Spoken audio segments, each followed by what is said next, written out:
รับกลับกันยังเมื่อยปวดเมื่อยขับรถเมื่อวานนี่ขอย่ามันรุดอยู่เจ้าเมืองของไฟน่ะขอย่ามันรุดอยู่บุญเลยพอรถกั้นใจขอย่านี่อีเหล่ขอเฮียอยู่เฮียไปใช้ออกมารถใครอยู่วะยันบุเห็นเด้เนาะเจ็บคอคอยว่าอยู่จะเป็นจะเจ็บคอนักนี่มันจะ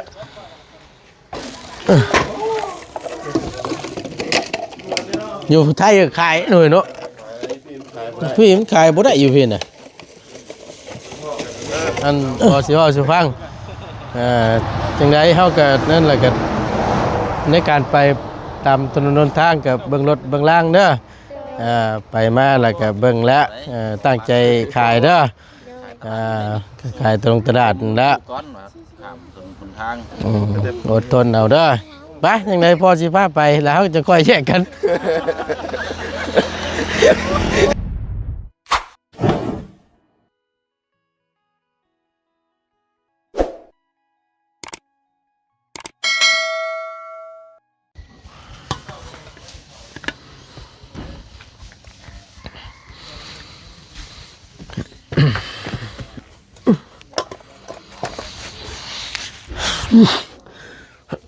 โอ้ยยังไงละบ้านนี่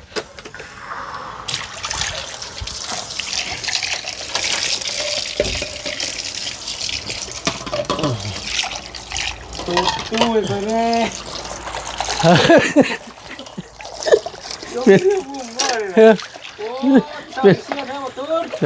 ยได้ชันตื่นนี่แล้วล่างถ้วยล่างบวงเดี๋ยวมาบุญเจ้าอุ้ยมันยังเป็นได้ไหนย่ำก่อน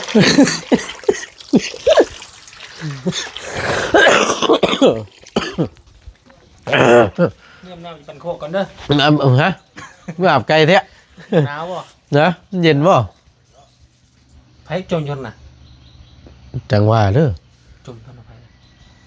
ยังบ่ได้ไปเบิ่งอยู่ได้บ่บุญเสียงลุงบ่โอ้ยค่อยว่าค่อยตื่นแต่เช้าเนาะยังตื่นแต่เช้าอยู่เนาะจันว่าลุงเอิ้มสารวัตรเอาเช้าได้ลุงเอิ้มสวัสดีบุญโอเคโอ้ยตื่นแล้วพี่น้องเอ้ยเดี๋ยวมาต้นขออนุญาตก่อนพี่น้องเอ้ยด่างถ้วยล่างบวงก่อนค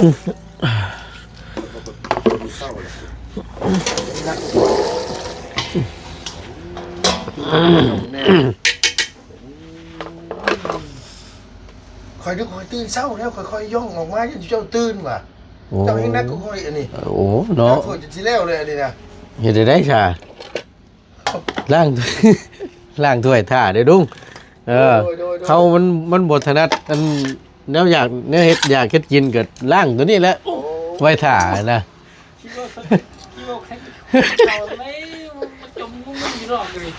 อย่างสบายดีเด้อสบายดีพี่น้องสบายดีเด้อฮะไม่ใช่ว่ามูตื้นนะประตูมันงึ้งคือด้วยอันนั้นมันลมเนี่ยไปเลยลูกมันเข้าก่อนพี่น้องให้ดอกเดียวโดยซอยกันและพี่น้องเนาะไอ้เมื่อคืนนี่มาตูนก็ได้เอาก่อนอื่นพี่น้องเลยกราบสบายดีและสวัสดีเด้อพี่น้องเด้อสบายดีกันเบิดสุกูสุคนพบเจอกันตอนย่ำเศร้าๆละคือเก่าพี่น้องเลยล่างจุดล่างบ่วงไว้เตรียมพร้อมถ่าทั้งทีมงานเนาะ ผู้ตื่นน้ำเนมันตื่นน้ำเนเนาะผู้ใดตื่นก็สิละเห็ดซอยกันพี่น้องเลย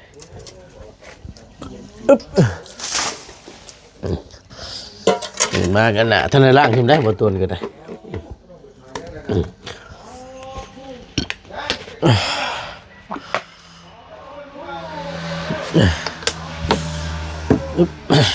น้ำตรงนี้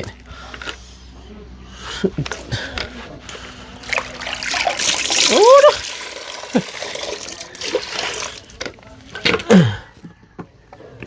ใจก่อน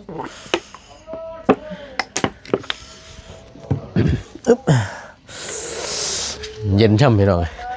นอนเมื่อคืนนี่ป๊อด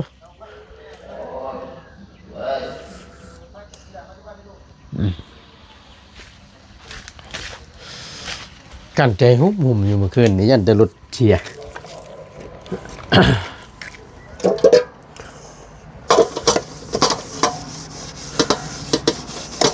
ตื่นมายังอยู่คือเก่า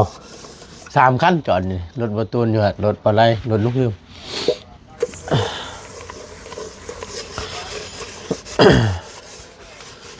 ข้างกดเข่าคนน้ำก่อนมาล้างถ้วยก่อนพี่น้องเลย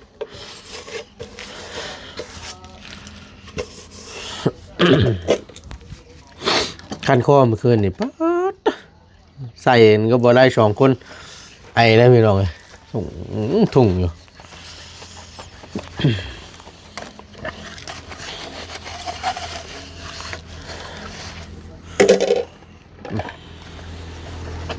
รับกลับวันยัง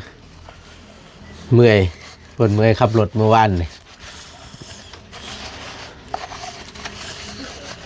มาไก่เอาFC เพิ่นเกิดเนาะ เพิ่นเซลนะพี่น้องป๊าดโธ่ว่าซั่นเป็นถึงประธานจังได้มาล้างจานว่าซั่น พี่น้องเพิ่นเซลซอยกันพี่น้องนี่แหละเราอยู่ทำกันหลายคนก็สามครอบครัวเดียวกันแหละเนาะซอยกันผู้หนึ่งเฮ็ดแนวหนึ่งผู้หนึ่งเฮ็ดแนวหนึ่งผู้หนึ่งหนึ่งข้าวหนึ่งก็เฮ็ดได้อยากได้กินยังบ่ได้ เฮ็ดกินกับมาล้างถ้วยล้างบ้วงเนาะ ซอยกันไปคนละนิดคนละหน่อยคนละไม้คนละมือ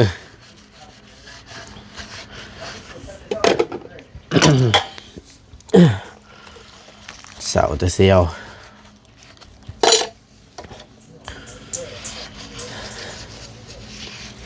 พันเมื่อคืนนี่พี่น้องเลยเดี๋ยวบตุนสิ เบาสู่ FC ฟังและว่าบุญฟังน้ำโอ้เบิ่งคือจะเป็นวัดในมันไก่ทะเลพันคือจังสิรถบ่บุญวันป่ารถบ่บุญวันป่านี่นั่งซ่อนไปกับเราขี่ไปน้ำกันนี่แหละบ่ต้นหันเบิ่งอีกข้างคนขับนั่นเปิดคือบ่เห็นคนน่ะนะปัดรถปัดไปคือคนขับปกตินี่ลุยไปเดี่ยวใจเดี่ยวครัวคือคนขับนี่แหละพี่น้องแต่ว่าบ่ตูนเบิ่งในข้างคนขับน่ะเพิ่นบ่เห็นบ่ตูนก็เลยอันนี้ก็เลยข้ามไปครับเอิ้นเมื่อยแหละบ่ตูนพันเมื่อคืนนี่เอิ้นเมื่อยแหละบ่บุญคือบ่เห็นคือบืนคนขับมันน่ะหากจะเอาบ่ตามไสบ่ตูนก็ได้กันข้ามไปครับแทนมันเมื่อคืนนี่พันโอ้สร้างพันแท้ว่ะ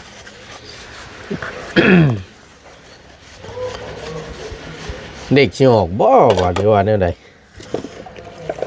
ออกป้ายรถแล้วบ่จ๊ะ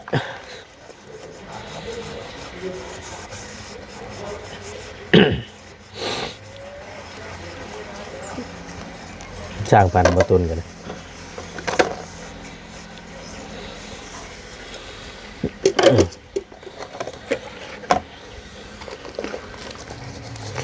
เย็นเมื่อคืนนี่ป้ามูมีศาสตร์ปูพี่น้องบ่ตูนถือมาเต้น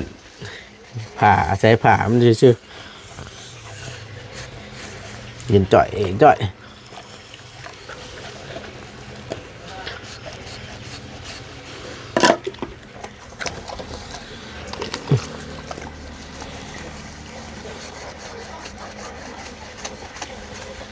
เสียงนุ่งเพิ่มแล้วตื่น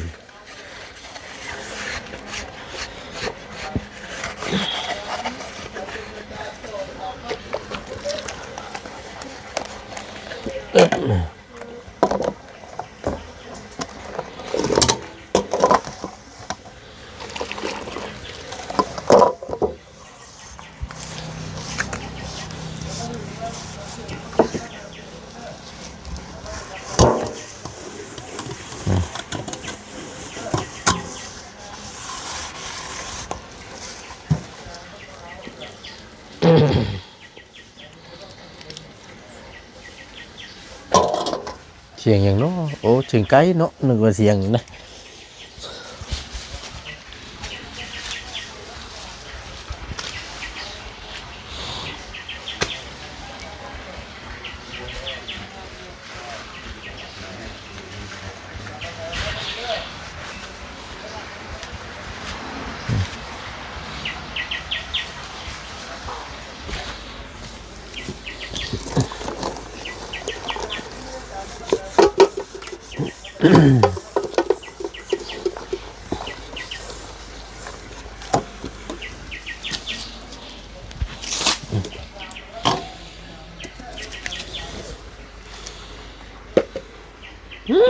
ลืมตัวน้อยนี่น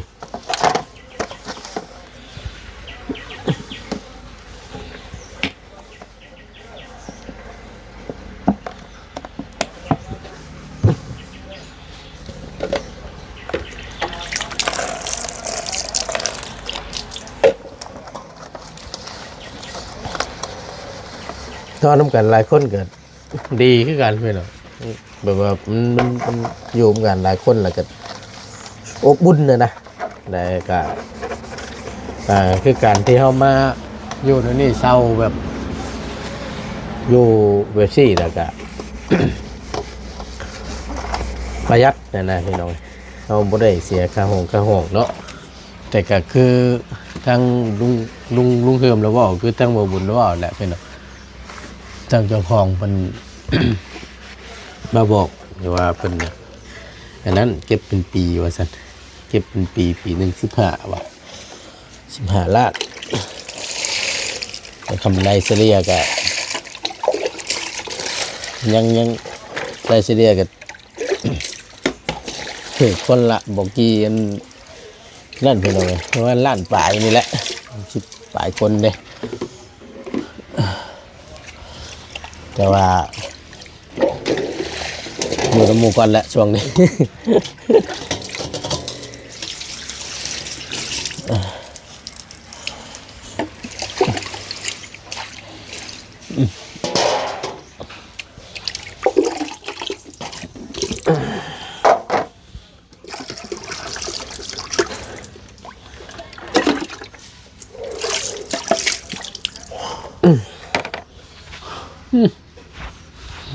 นี่ห้องน้ำอยู่นี่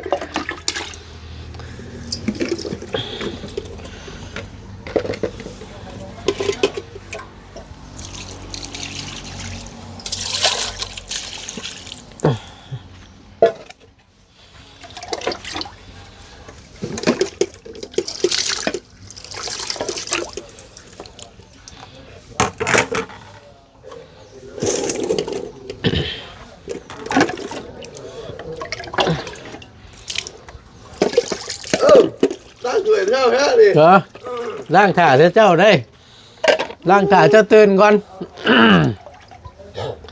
เช้าได้บุญได้เย็นจะจ้อยนี่นะเห็นแล้วคนเด้อเดี๋ยวที่มีแนวเราจะฟังนี่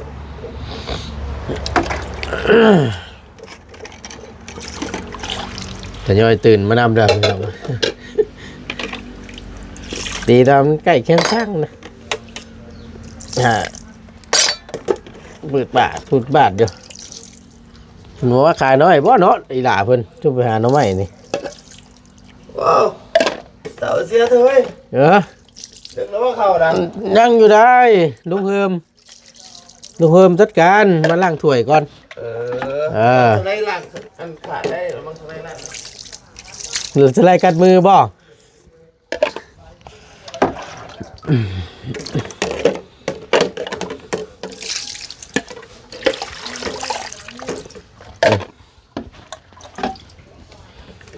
ค่าน้ำค่าไฟนี่น่าจะแม่นเสียอันนั้นพี่น้องเบิ่งเสียอันหน่อยลายเสียเดี๋ยวอิงตามเขาใช่นะ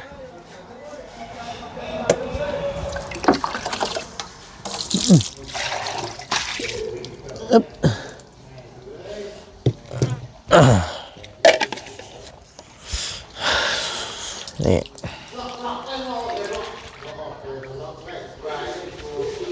ก็บ่เห็นนะเนาะพี่น้องเสรีบ่เห็นบ่วงสองคันนี่บ่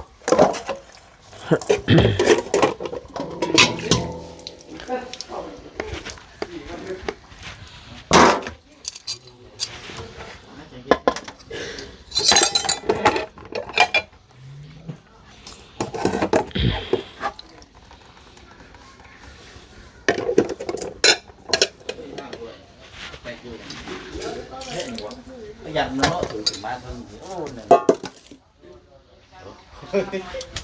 ยังบ่เสียง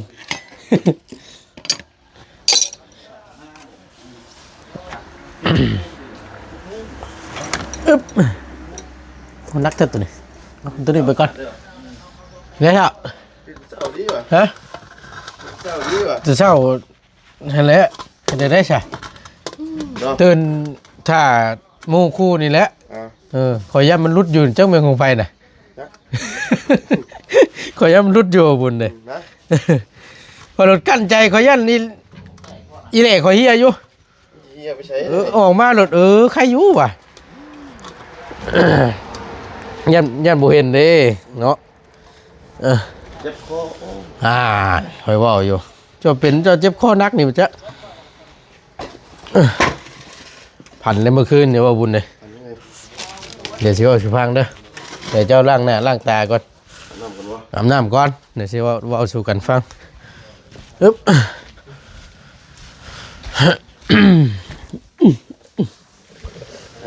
นี่แนวอยู่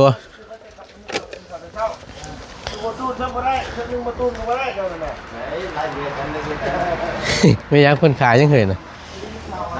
ฮะพักอย่างเดียววะบ่นั่นเราไม่บุเป็นนั่นเลยเนาะแบบว่ามาเพิ่นผ่านมาแล้วเขาชื่อน้ำมันนะก็สิว่านะใช่เต่าเขาน่ะเดี๋ยวเนาะ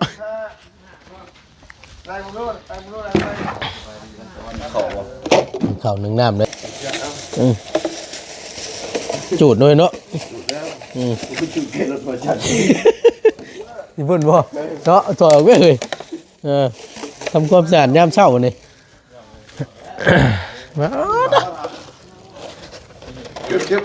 มาเด้อมาเด้อ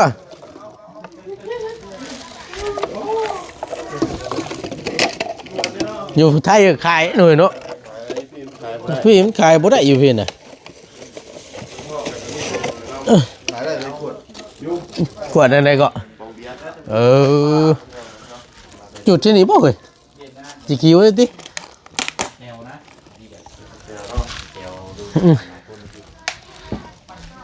น่ะเอามันทำความสะอาดก่อนมันว่าชีจูดปัดนั่นเด้อเฮ้ย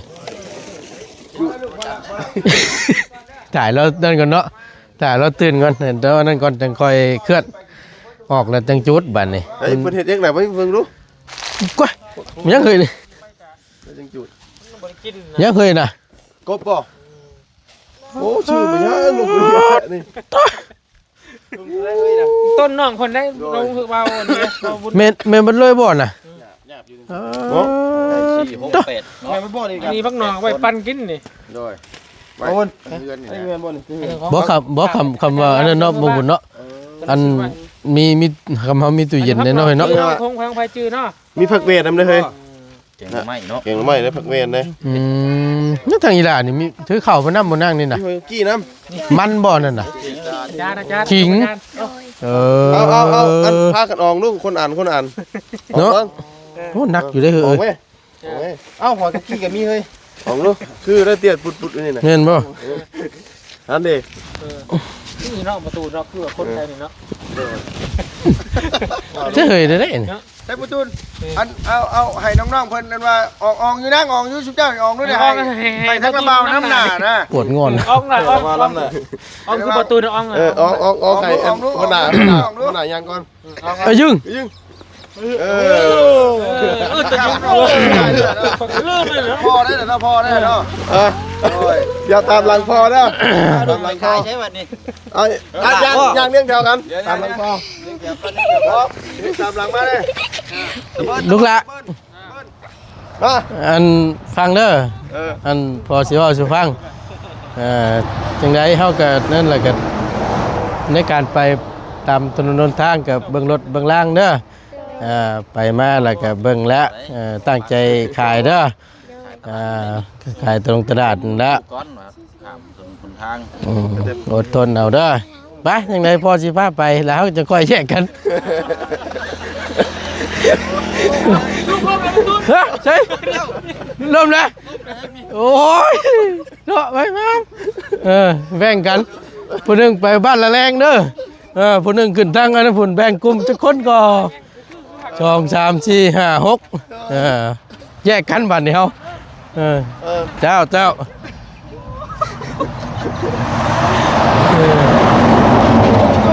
่โอ้ย ทำเนี่ย เจ้า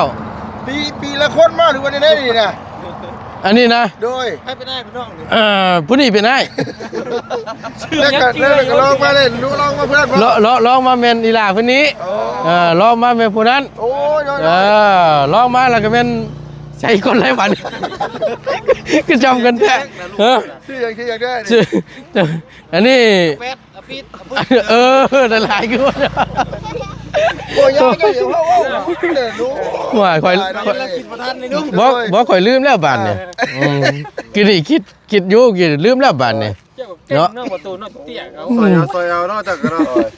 ดิลูกเข่งดีเนาะเจ้านี่ คนไทยเนี่ยคนเก่งเลย เฮ็ดอะไรเสียเนาะอาศัยใช้เวียกใช้งานสิเล่นนี่ ชื่อ ชื่อนี่เด้อยาคุมหน่อยเด้อ ก่อนจะบ่ได้ให้จะกินยาบ่ ฮะ บ่ได้คุมยา คือได้ไปกินมาบ่ เมื่อยบอกเป็นเมื่อยว่ากินจะคุ้มนะเมื่อยบอก มันเมื่อยเด้มันแพ้หอบต้องปล่อยได้ครึ่งสิเล่นนี่มันใหญ่มากกันเนาะสบายนี่ ขวานโมแมนแล้วถ่ายปีหัวปี ปีนึงได้อยู่3 ปี2 3เดือน ที่จำกันเนาะ เอาพี่จะมาตามนั่นแหละ โอเคล่ะไปเข้าไปนั่นก่อนไปเฮ็ดเนาะม่วนซื่อพี่น้องเอ้ยเนาะไปยังบ่เจ้าว่าของอีหล่านี่จักนี่บ่น้ำเราวาวไผนี่ของเจ้าบ่อู้หนักเลยนู่คนนั่นคนดึกลองเบิ่งกันซื่อต่อ พ่อเจ้าคือบ่ไปหาพ่อเจ้าขี้ขาดแท้ โอ้มีเข่ามาน้ำนี่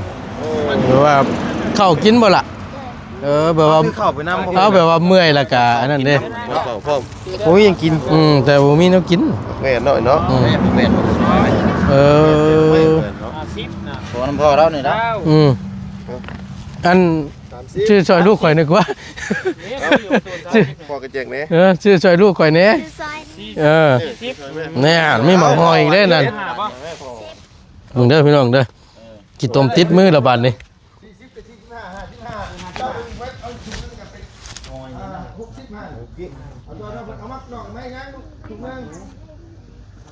เอาคนละถุงเรียบ